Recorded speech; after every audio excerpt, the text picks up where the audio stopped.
a Portugal. No coração do Brasil, entre favelas e ruas movimentadas, surgiu uma organização que veio mudar para sempre o rosto do crime, o primeiro comando da capital. Nascido nas prisões, o grupo criminoso, composto por 8 reclusos, transformou-se numa rede internacional de poder, dinheiro e violência. Começou em São Paulo nos anos 90 como uma resposta à injustiça que muitos presos enfrentavam, mas rapidamente evoluiu para fora do sistema prisional. O ainda cabecilha, conhecido por Marcola, encontra-se atrás das grades. Hoje está preso por roubos e que começa a tornar a organização para além daquilo que ela foi criada, que era o domínio das cadeias, e começam a entrar para se financiar e para serem... começam a dominar favelas, começam a fazer assaltos a bancos, assaltos a carrinhas de valor e a entrar forte e feio no domínio do tráfico de droga. Ou seja, o tráfico de droga, quer de São Paulo, quer do Rio, quer de outras cidades, começou a ser controlado pelo PCC. No Brasil, eram eles que importavam a droga e eram eles que distribuíam a droga nas favelas e nas cidades, têm o domínio total do tráfico de droga. Paralelamente, fizeram uma coisa que o Hamas fazia na faixa de Gaza, que é o Brasil tem problemas legais e em algumas favelas das cidades mais importantes, eu diria quase em todas, a polícia não entra. O Estado ausentou-se. A única forma que as pessoas que vivem em algumas favelas do Rio de Janeiro e em São Paulo, mas é extensiva a todo o Brasil, é a força da polícia quando vai lá prender alguém e normalmente só lá vai em grandes operações como aquelas que nós vimos, que causam uma infinidade de mortes e as pessoas sentem-se de alguma forma abandonadas pelo Estado. Mesmo sob a intensa pressão policial, a organização cresce. Enquanto o Estado luta para controlar a violência, o primeiro comando da capital continua a expandir o poder dentro das comunidades, aproveitando-se das falhas e lacunas do sistema. Dentro das favelas, os territórios são protegidos e a organização cria uma espécie de Estado paralelo. Oferece a segurança e os serviços que o governo não garante. O PCC passou a ser uma espécie de Estado dentro do Estado, ou se quiseres, um mini-Estado dentro do grande Estado. Começou a construir escolas, começou a construir centros de saúde e a própria lei da favela, ninguém rouba ninguém, e quem cometer um crime na favela contra uma das pessoas que lá mora é julgado e castigado pelos próprios elementos do PCC, que é uma espécie do presidente da junta da favela, ou seja, são eles que mandam na favela. E nós estamos a falar de favelas que têm mais habitantes do que a esmagadora maioria das cidades portuguesas. Portanto, eles começaram a ter um poder e as pessoas, como o PCC começou, a organização começou-lhes a resolver problemas de medicamentos, começou-lhes a resolver problemas sociais, quando se têm problemas em casa, que as casas não têm condições, o PCC ajuda com um cabaz solidário, ou seja, o PCC começou a dar apoio social que o governo não dá e isto levou a que as pessoas naqueles locais estão do lado dos criminosos. A organização estruturada conta com uma hierarquia própria e tem regras rígidas. Quando quebradas, o pagamento é a própria vida.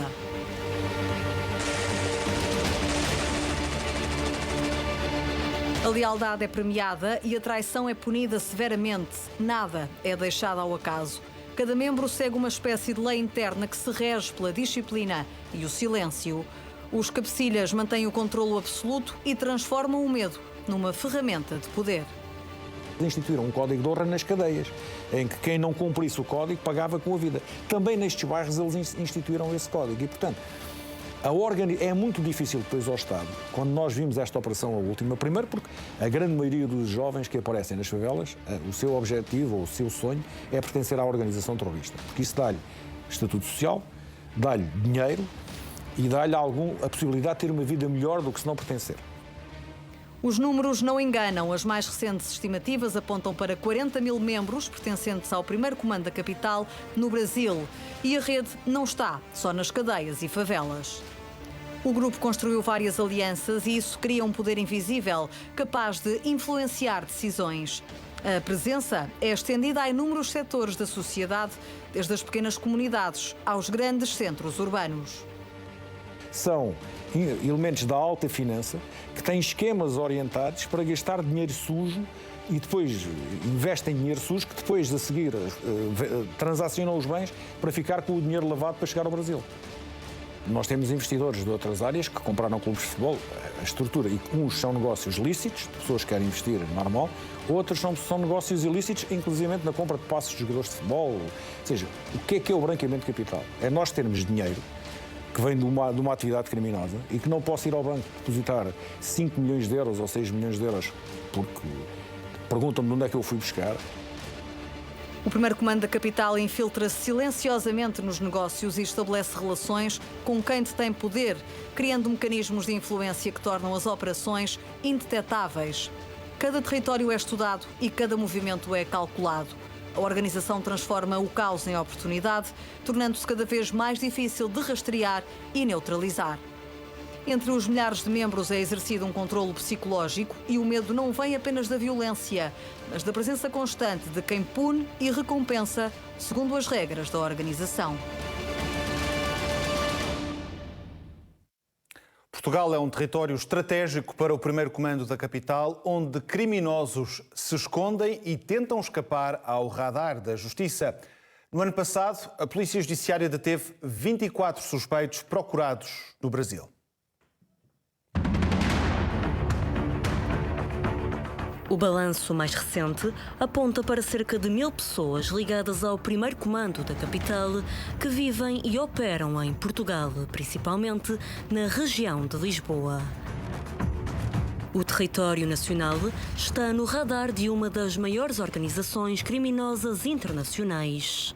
O primeiro comando da capital está a infiltrar-se na economia portuguesa, adquirindo lojas, imóveis e até clubes de futebol. E o objetivo é claro: lavar dinheiro e ganhar influência usando negócios aparentemente legítimos para esconder operações ilícitas. Um fenómeno que preocupa as autoridades em todo o país. A PJ sempre foi, ao longo dos anos, fazendo várias tensões, já vários elementos da máfia, vários elementos dos Galda, que era um grupo armado que matava os da ETA, vários elementos da ETA, dos Baader-Meinhof, vários elementos destes grupos terroristas foram detidos em Portugal. E está-se a passar o mesmo com o Brasil. Aliás, passa-se o mesmo com os portugueses.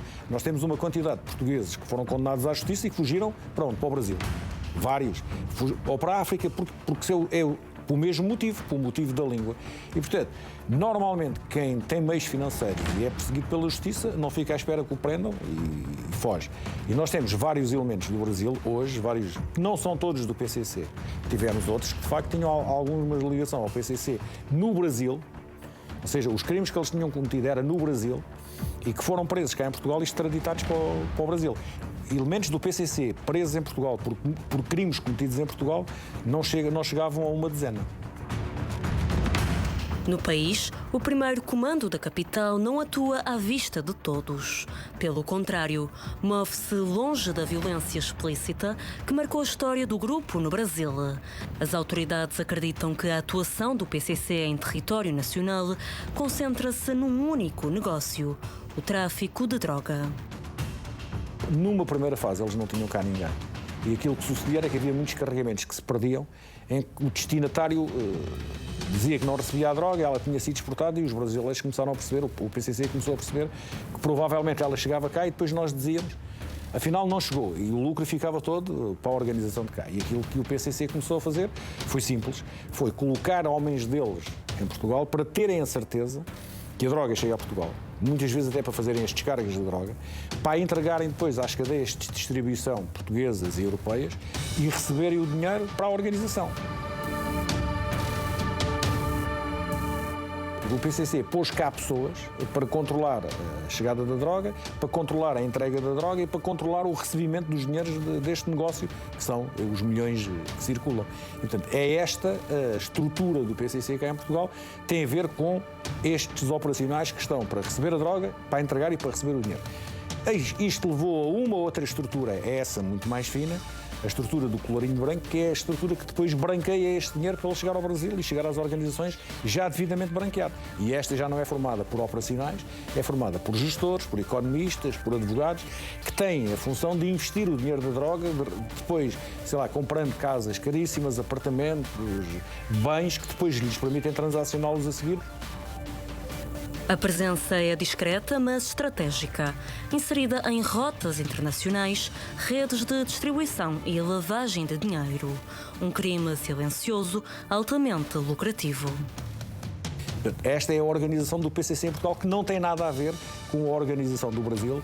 Não cometem, para além do tráfico de droga, muito poucos crimes cá em Portugal de outro tipo, e não tem nada a ver com a estrutura operacional que eles têm no Brasil. Portanto, nós aqui na Europa não temos essa... O Estado domina em todos os países todo o território.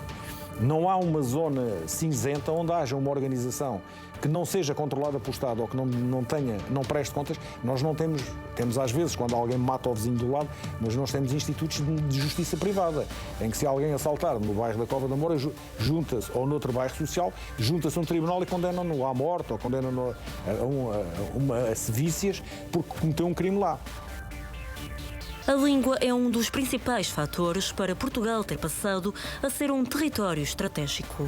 Enquanto as forças de segurança intensificam a vigilância, as movimentações suspeitas continuam a multiplicar-se.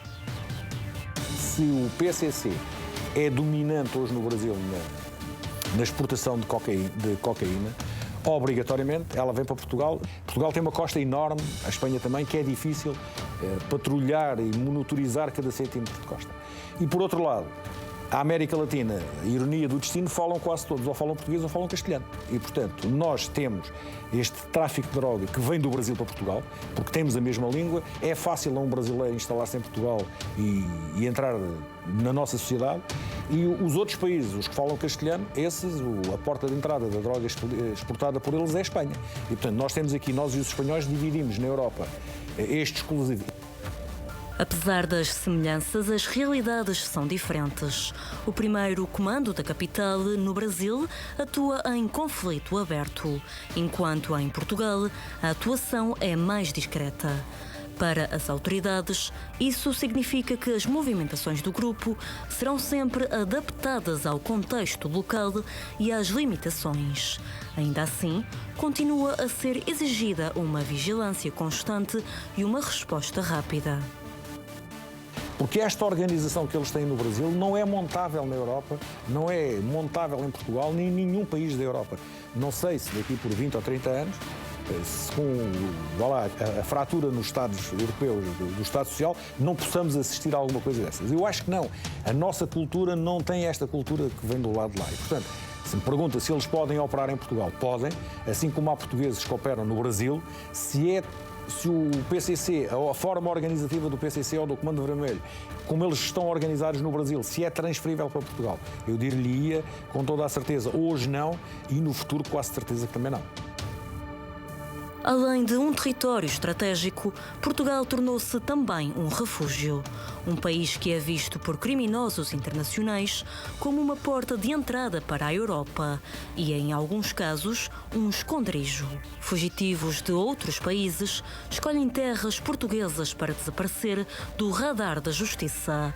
Só no ano passado, a Polícia Judiciária deteve em território nacional 24 suspeitos procurados pela Justiça brasileira.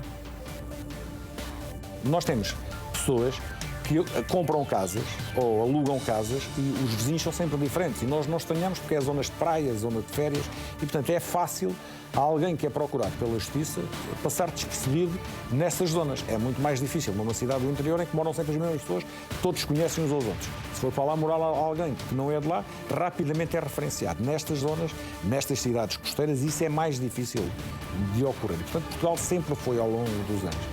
E deixe-me dizer-lhe que, na minha opinião, ainda bem, porque é melhor nós sermos um país de recuo, ou seja, que os criminosos fujam para cá para se proteger, para não ser presos pelas polícias dos países deles, do que termos a tentar escapar. Em alguns casos, entram como empresários, outros como trabalhadores anónimos. Mas por trás das fachadas, continuam ligados a redes criminosas ativas além fronteiras. Uma realidade que coloca Portugal no centro de um fenómeno global. Hulk, um dos principais cabecilhas do primeiro comando da capital na Europa, escondeu-se em Portugal. Foi apanhado numa mansão de luxo em Cascais. Pagava 7.000 euros de renda por mês. Foi capturado junto ao ginásio que frequentava praticamente todos os dias.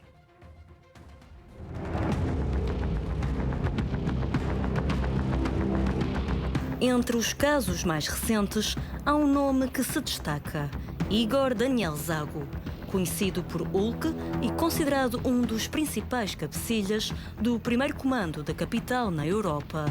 Durante anos, esteve na lista dos mais procurados pela Interpol e conseguiu fugir à justiça durante quase uma década. Estava-se a fazer, usando uma expressão de polícia, estava-se a fazer de morto, que era que não dar nas vistas para que ninguém o descobrisse e poderia ser reativado mais tarde, e foi detido a pedido das autoridades brasileiras. O Tribunal da Relação de Lisboa confirmou a detenção e ele irá ser extraditado, ou foi extraditado já, para o Brasil. O chefe da organização criminosa comandava tudo à distância. Era a partir de casa que mantinha a operação ativa. Tomava todas as decisões estratégicas, emitia ordens aos subordinados e geria milhões de euros provenientes do crime organizado. E foi precisamente aí que acabou por ser apanhado. Igor Daniel Zago era procurado pela Procuradoria Federal Brasileira pelos fortes indícios de branqueamento de capitais ligados ao esquema do metanol, um negócio ilícito baseado na adulteração de combustíveis destinado à lavagem de dinheiro do tráfico de droga. O esquema rendeu milhões de euros ao primeiro comando da capital. Funcionava mais na área do branqueamento de capitais, ou seja, numa estrutura mais erudita de branquear os dinheiros que eram recuperados da droga, que eram do crime, branquear o capital para ele depois chegar à organização. Com fundos ocultos às autoridades, o cabecilha da organização abandonou o país de origem e instalou-se em Portugal. Entrou em maio do ano passado com um passaporte italiano falso e instalou-se em Cascais. Fixou-se num condomínio de luxo com a mulher e pagava 7.000 euros de renda por mês. Igor Daniel Zago queria passar despercebido, mas não poupou no luxo. Gastava fortunas em roupas de marca, malas e joias. Alguém que vem para Portugal e que gera milhões do branqueamento de capitais do crime, que mora em Cascais, numa casa enorme, foi mudando de casa e tinha uma casa enorme até para se proteger, com câmaras de filmar, com tudo, que compra carros de última geração, e muitos, que têm e que não tem problemas nenhum em gastar dinheiro, que vai aos melhores restaurantes, que frequenta aos melhores... Isso começa a dar nas vistas, quer no Brasil, quer mesmo em Portugal, junto de vizinhos e das autoridades locais. Como é que caiu aqui E depois é o não fazerem nada. Ou seja, tem uma empresa de import-export ou um gabinete de consultadoria, mas o que é que em concreto fazem? E leva a que as autoridades muitas vezes comecem a investigar estes gabinetes que não fazem rigorosamente nada. Para se estabelecer no país, o cabecilha contou com o apoio próximo de um cidadão português que seria o seu braço direito. Foi através deste homem que Hulk, como é conhecido, se inscreveu num ginásio que frequentava diariamente. Foi numa das idas aos treinos que foi detido pela polícia judiciária. As autoridades portuguesas detectaram fluxos financeiros ilícitos e rastrearam bens de luxo ligados a Hulk e à companheira.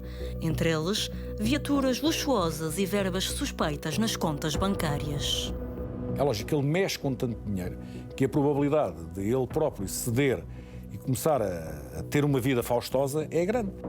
Também no ano passado, em março, um outro alto elemento do primeiro comando da capital foi detido em território nacional. É ele, Gabriel Martínez Souza, um brasileiro de 38 anos, conhecido por Fante. Era responsável por coordenar as operações da organização em solo português, incluindo as rotas de tráfico de droga e logística de transporte marítimo. Liderava o grupo de mergulhadores que recuperava as cargas de cocaína escondidas nos cascos dos navios. A droga era posteriormente distribuída na Europa. O outro era um operacional puro, que controlava exatamente aquilo que eu lhe tinha dito ao princípio, as rotas do tráfico marítimo da cocaína para Portugal, controlava a chegada do produto estupefaciente a Portugal e a distribuição e a entrada dele na cadeia de distribuição, quer portuguesa, diga-se que é muito pequena, nós não temos mercado, somos 10 milhões, se importarmos a quantidade de droga de, sei lá, 10, 15 toneladas, nós não temos mercado para consumir isso tudo. A grande maioria vai para a Europa e, portanto, uma parte ficará para o mercado nacional, a outra parte será para o mercado europeu. E, portanto, ele controlava as rotas marítimas de chegada de droga a Portugal. Mas ele foi detido não por essa situação, mas foi detido porque as autoridades brasileiras o detectaram cá, era aí que andavam e acabou por ser o papel dele. O primeiro comando da capital mantém uma presença organizada no país, a partir do qual coordena o tráfico de droga e as rotas de distribuição para vários países europeus. A equipa era contratada no Brasil, onde acondicionava a droga nas caixas dos lemes dos navios e depois deslocava-se a Lisboa.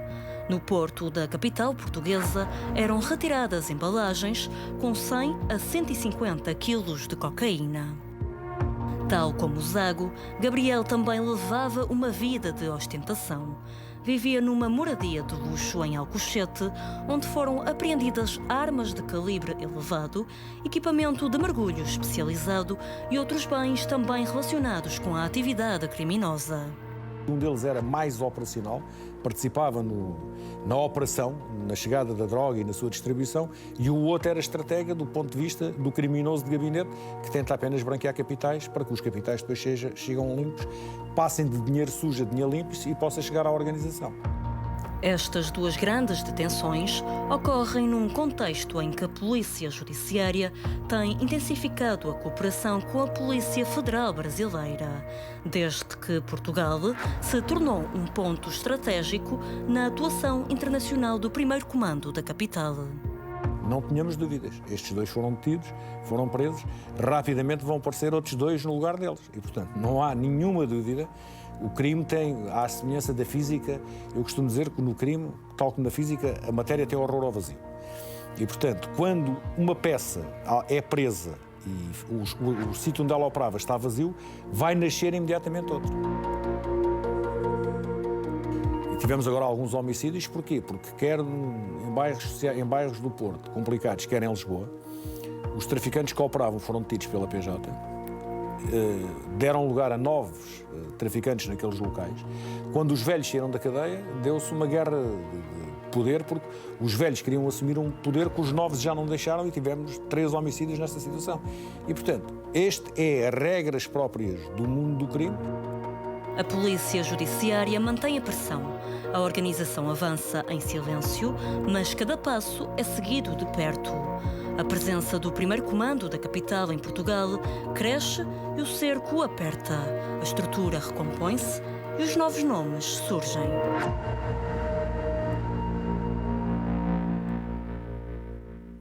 E é com esta reportagem, com a marca do Investigação CM, que chegamos ao fim do Grande Jornal.